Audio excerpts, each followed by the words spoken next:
Il y a quelque chose qui cloche avec la comète 3I Atlas.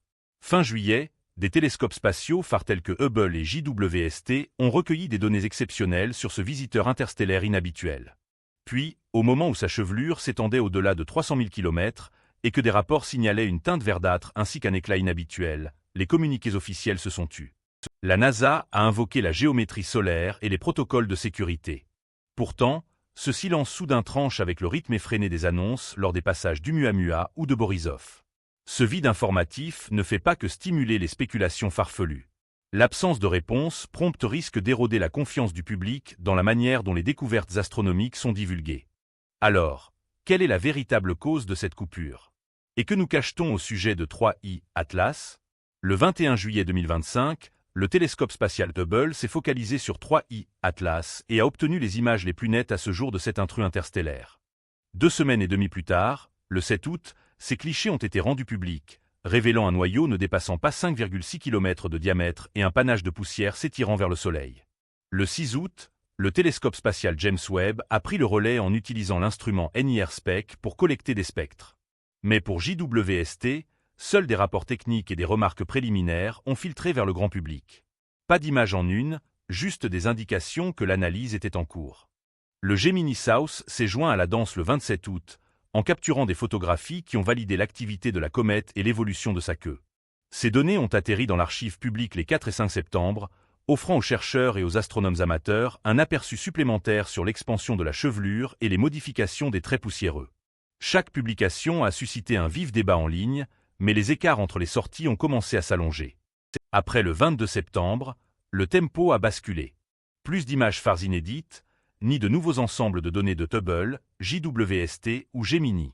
Le flux des mises à jour officielles s'est réduit à un filet. Pour quiconque suivait l'avancée de la comète, ce manque était criant. La chronologie publique, jadis rythmée par des sorties régulières, affichait désormais un vide béant. La interrogation ne portait plus seulement sur ce qui avait été observé, mais sur les raisons de ce mutisme persistant. Observer 3I Atlas avec Hubble ou JWST ne se résume pas à viser et à déclencher. Ces 2 instruments sont soumis à des règles draconiennes d'évitement solaire, des contraintes techniques conçues pour sauvegarder leurs optiques et détecteurs sensibles contre les rayons parasites du Soleil. Pour Hubble, la directive est limpide, aucune observation à moins de 50 degrés du Soleil. JWST, avec son immense bouclier solaire et ses capteurs infrarouges fragiles, impose une séparation minimale encore plus rigoureuse, à 85 degrés.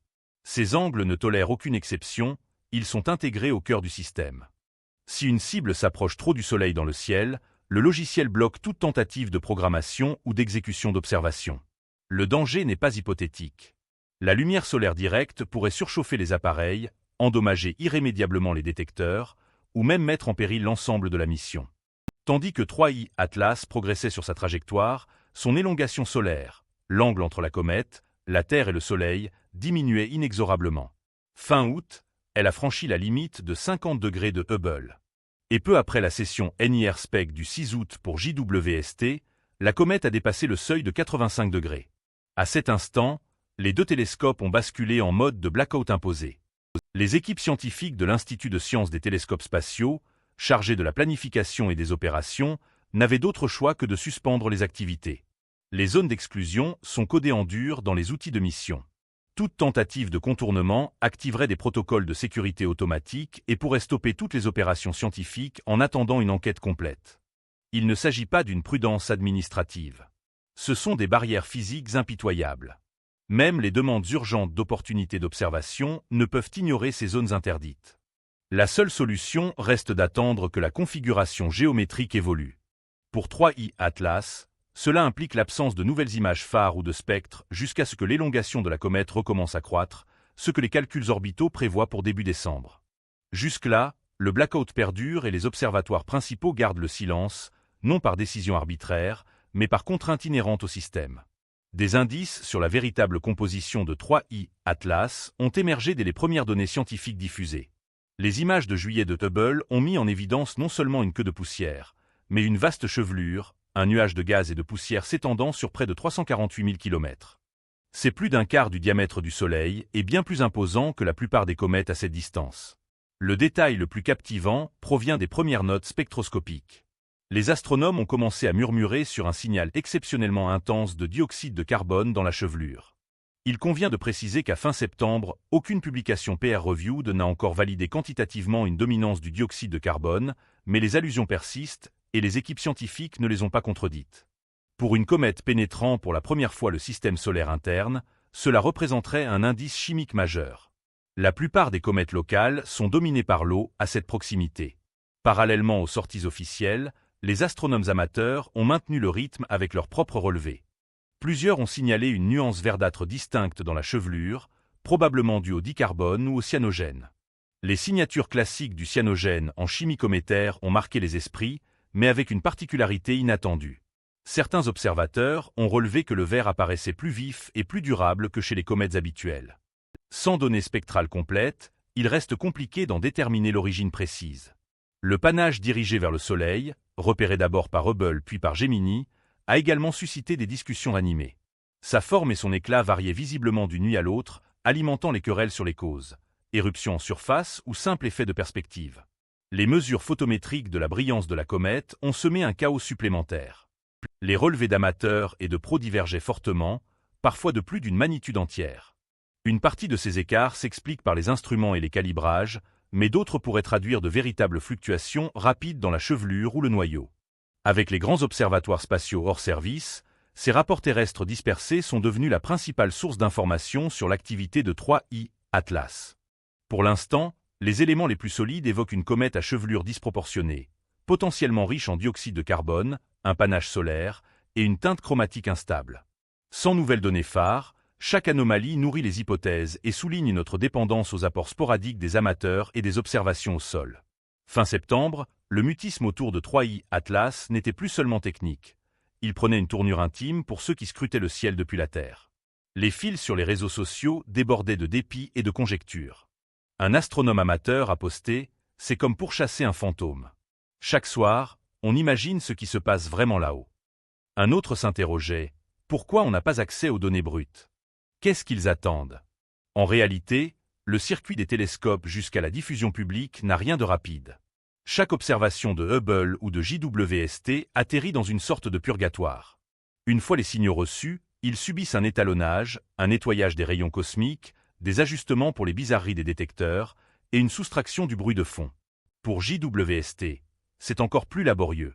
Chaque spectre NIR-SPEC traverse plusieurs étapes logicielles, avec des équipes d'instruments qui traquent les artefacts ou les erreurs de calibration. Un seul oubli peut mener à affirmer une signature chimique fantôme. Au-delà des obstacles techniques, il y a les règles. Hubble et JWST appliquent des périodes de propriété exclusives. 6 mois pour la plupart des programmes Hubble, jusqu'à 1 an pour JWST. Les investigateurs principaux, ou pays, ont la primeur sur les données, une coutume qui vise à récompenser ceux qui ont conçu et obtenu les créneaux d'observation. Certains pays optent pour une publication anticipée, mais beaucoup attendent que leurs équipes aient disséqué et vérifié chaque pixel. C'est particulièrement le cas pour des cibles aussi médiatiques que 3I Atlas, où une annonce hâtive pourrait secouer la communauté scientifique et les médias. Les processus institutionnels rajoutent des strates. Tout communiqué ou image phare passe par plusieurs agences, NASA, ESA, et parfois CSA pour JWST. Chaque entité examine les résultats, vérifie les aspects légaux et contractuels, et synchronise les calendriers. Même un ensemble de données banales peut traîner des semaines en boucle de validation, en attendant l'aval des responsables scientifiques et des communicateurs. Pour 3I Atlas, le rythme a ralenti davantage, les équipes pesant les dangers de diffuser des infos partielles ou floues.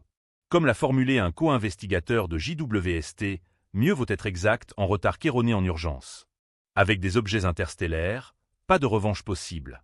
Tout cela implique que, pendant que le public et les scientifiques citoyens réclament des nouvelles, les voix officielles avancent à leur tempo.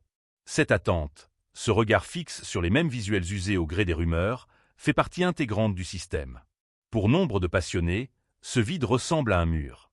Pour les programmateurs de missions et les analystes de données, c'est une barrière érigée pour la prudence, non pour le secret. Mais plus le silence s'éternise, plus il influence le débat, transformant les retards administratifs en carburant pour les spéculations et la vigilance de routine en malaise diffus. Les rumeurs sur 3I Atlas ont proliféré dès que les télescopes phares se sont tus. Certains forums imputaient l'opacité à des capteurs secrets, évoquant des satellites militaires ou de renseignements qui auraient capturé des clichés inaccessibles au grand public. D'autres y voyaient une stratégie anti-panique. Les agences contrôleraient le récit, retenant les infos pour esquiver des titres alarmistes sur une anomalie interstellaire. Il existe même un groupe affirmant que les données sont trop étranges pour une sortie rapide, que les savants s'agitent en coulisses pour décrypter ce qui échappe au schéma classique. Le paysage médiatique attise le feu. Les récits sur des comètes comme Lovejoy ou Swan, éclatantes, faciles à observer et visuellement accrocheuses, dominent les classements sociaux et les gros titres. Leur accessibilité en fait des aimants à clics. Ce qu'on peut admirer ce soir rafle toujours les vues. À l'inverse, 3i Atlas, avec ses mises à jour sporadiques et ses complications techniques, dégringole des tendances. Quand il n'y a rien de frais à exhiber, le néant se remplit de suppositions. Après les images de Gemini South ont été publiées début septembre, et l'engagement sur les réseaux sociaux autour de 3i Atlas a bondi à des niveaux 10 fois supérieurs à ceux des comètes habituelles, avant de glisser vers des hashtags conspirationnistes alors que le délai d'attente pour les données s'allongeait. Pourtant, la vérité en coulisses est bien moins spectaculaire et beaucoup plus rigoureuse. Chaque observation provenant de Hubble ou de JWST traverse un processus en plusieurs étapes avant que quiconque en dehors de l'équipe instrumentale n'y ait accès. D'abord, les données brutes sont téléchargées et étiquetées avec les données de télémétrie du vaisseau. Ensuite, les routines de calibration entrent en action. Les rayons cosmiques sont éliminés, les anomalies des détecteurs corrigées et le bruit de fond soustrait. Pour JWST, cela implique au minimum 3 phases principales. Les corrections au niveau du détecteur, la calibration instrumentale et un traitement avancé comme la coaddition et le rejet des artefacts. À chaque phase, on vérifie les erreurs, on signale les irrégularités et on relance parfois l'opération si quelque chose semble suspect. Une fois les données prêtes pour la recherche scientifique, les investigateurs principaux les examinent, souvent pendant une période propriétaire. 6 mois pour Hubble, jusqu'à 1 an pour JWST. Ce n'est qu'après que le pays et son équipe sont assurés de la qualité qu'elle passe à l'étape suivante, la revue par les agences. NASA, ESA et parfois CSA interviennent toutes en vérifiant les aspects légaux, contractuels et scientifiques. Les responsables de presse synchronisent les sorties, attendant parfois des semaines pour obtenir tous les accords. Si les données sont ambiguës ou suggèrent quelque chose d'inattendu, le processus s'alourdit encore. Une affirmation hâtive, particulièrement pour un objet médiatique comme 3i Atlas, pourrait mener à une correction publique ou même un retrait. Le contraste avec les visiteurs interstellaires précédents est frappant. Lors de la découverte d'Oumuamua en 2017, les données ont afflué quasi en temps réel. Prépublication, débats ouverts et spéculations folles ont envahi le web en quelques jours. Borisov, 2 ans plus tard, a suivi un rythme classique et prévisible. Images et spectres diffusés à temps sans grand drame pour 3i Atlas. L'alliance d'obstacles techniques, de revues prudentes et d'approbation multi-agences a généré un flux lent et irrégulier. Cela crée une tempête idéale pour les rumeurs et l'impatience. Mais sous le tumulte, le pipeline avance pas à pas. Chaque étape vise à repérer les erreurs avant qu'elles n'atteignent le grand public. Pour les ingénieurs et analystes impliqués, il ne s'agit pas de secret ou de contrôle narratif. C'est une question de justesse scientifique, quitte à prolonger l'attente au-delà de ce que quiconque souhaiterait. Le survol de Mars le 3 octobre représente la prochaine chance majeure d'obtenir de nouvelles infos sur 3i Atlas. À son approche minimale, la comète frôlera Mars à seulement 0,19 unités astronomiques, soit environ 28 millions de kilomètres. C'est proche à l'échelle cosmique, mais encore trop loin pour toute imagerie haute résolution. L'ExoMars Trace Gas Orbité, ou TGO, embarque la caméra Cassis, réputée pour ses images nettes à 5 mètres par pixel de la surface martienne. Mais à cette distance, Cassis bute sur des limites physiques insurmontables. Dans le meilleur des cas, chaque pixel englobe plus de 300 km. Le noyau de 3i Atlas, mesurant entre 320 m et 5,6 km de diamètre, apparaîtra comme un simple point indistinct. Pas de détails, pas de forme, juste une lueur faible sur fond d'étoiles. IRISE, à bord du Mars Reconnaissance orbité avec son ouverture plus large, peut affiner un peu, jusqu'à environ 34 km par pixel, mais cela reste bien trop grossier pour distinguer le noyau ou toute structure dans la chevelure ou la queue. Ces instruments ont été conçus pour cartographier Mars de près, pas pour traquer des cibles profondes filant dans le ciel. Suivre une comète à vitesse interplanétaire ne figure pas dans leur manuel. Les temps d'exposition doivent rester brefs pour éviter le flou, et le rapport signal-bruit chute vite tandis que la comète s'éloigne. Alors, que peuvent vraiment apporter les orbiteurs martiens? De la photométrie, c'est-à-dire une mesure de la luminosité de la comète à un instant où les télescopes terrestres et les grands observatoires sont bloqués par la conjonction solaire. Une détection ponctuelle depuis l'orbite martienne est précieuse pour suivre la position et l'activité du visiteur, surtout en cas d'éruption soudaine ou de variation de brillance pendant le survol. Le pipeline de données est rapide. TGO et Mars Express peuvent télécharger et traiter ces observations en 1 ou 2 jours, sauf panne technique. Mais pour ceux qui espèrent un gros plan spectaculaire, mieux vaut tempérer les attentes dès à présent. Le survol de Mars porte sur le timing, pas sur la finesse. Sa vraie utilité réside dans une couverture pendant une période où tous les autres regards sont contraints de se détourner. Le périhélie de 3I Atlas surviendra les 29 ou 30 octobre, la comète passant à environ 1,36 unités astronomiques du Soleil. À cet éloignement, ce n'est pas un effleureur solaire typique, mais le chauffage accéléré et la vitesse élevée soumettent quand même le noyau à un stress intense. Donc, que surveiller pendant que la comète traverse son passage solaire et réapparaît en décembre. D'abord, la courbe de lumière. Des hausses brutales de luminosité, surtout des pics nets et éphémères, peuvent indiquer une fragmentation de surface ou des éruptions. Mais une montée et une descente fluide, alignées sur la trajectoire prévue alors que la comète s'approche puis s'éloigne du Soleil, indiquent une émission stable et fluctuante plutôt qu'une désintégration. Gardez en tête qu'une simple augmentation de luminosité ne constitue pas une preuve de fragmentation. Il faut observer un schéma récurrent, de préférence validé par plusieurs observateurs.